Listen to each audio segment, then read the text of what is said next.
Bueno, hoy vamos a hablar sobre el origen del universo. De primeras voy a explicar qué es el universo. El universo se trata sobre todo lo que está hecho por espacio y tiempo.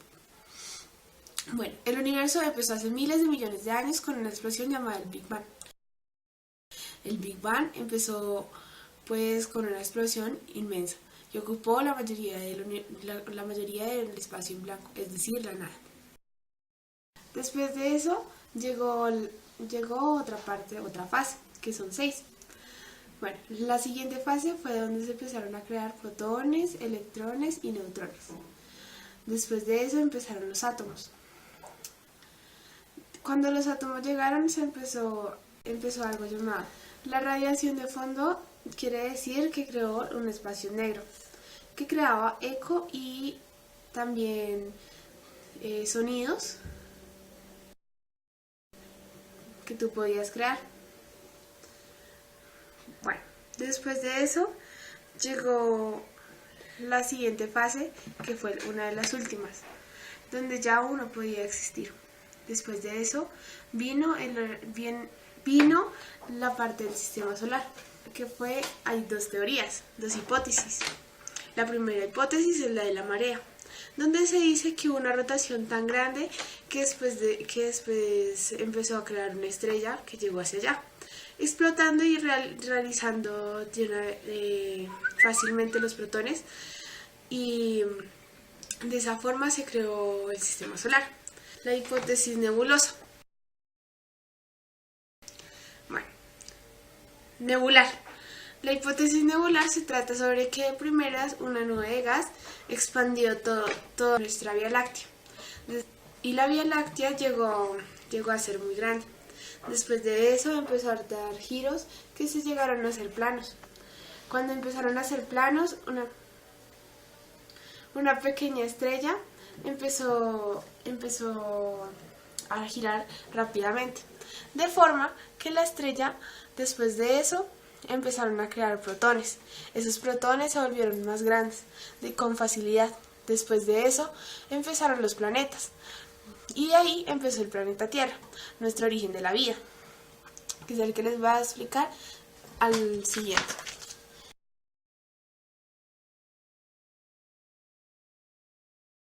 Bueno, hay dos teorías. El origen de la panspermia, que se dice que nosotros vinimos de extraterrestres por un meteorito que llegó al planeta Tierra, fácilmente trayendo moléculas, fácilmente nosotros íbamos a evolucionar. Pero hay otra, que también se dice generación espontánea, descubierta por el filósofo Aristóteles en los años 300 a.C. Después diciendo que las ratas, las cucarachas o que los ratones aparecían porque fácilmente era una generación espontánea, de que si tú los dejabas a la luz y con comida pues en fase de descomposición, se llegaba a renacer otro ser vivo, que era lo que se creía en esa época. Bueno, pero después de eso Louis Pasteur llegó a hacer otra hipótesis, diciendo que el ser vivo tenía que nacer de otro ser vivo. Eso quiere decir que para que ese ser vivo llegara a nacer tenía que evolucionar como bacteria. Después de eso llegar a ser una planta o un animal, como nosotros lo vemos, y llegar a ser generaciones que van a evolucionar su mente y su proceso. Bueno, después de eso viene el origen de la sopa primitiva, que viene por Alexander Oparin, que es donde dice que la vida se pudo haber creado desde los principios por descargas eléctricas en el ambiente. Eso quiere decir en mares, volcanes de erupción, y por lo general esto sucedería en islas. Pero obviamente en esa época todo estaba en un solo continente. Después de eso se fue separando. Bueno, la teoría de selección natural. Eso quiere decir, la teoría de selección natural nos quiere decir que la persona o el ser humano o un ser vivo se llega Bueno, a acostumbrar a su propio ambiente, ¿sí? Después de eso viene la evolución. La evolución viene por moléculas, mente o cualquier otra parte del ser vivo, que se hace o se realiza por células.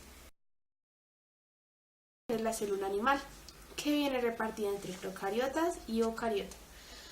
Las procariotas y las eucariotas tienen la diferencia de que una tiene núcleo y la otra no. Esa es una de las mayores. Eso quiere decir, una puede tener ARN y ADN guardada en su núcleo, mientras que la otra lo tiene que guardar en su citoplasma o no tiene. Bueno, la célula animal está conformada por núcleo, lisosomas, aparato Golgi y otras partes más importantes. Por decir, su nutrición viene desde forma por la membrana y tiene transporte activo y pasivo. Y bueno, con esto terminamos la clase de hoy.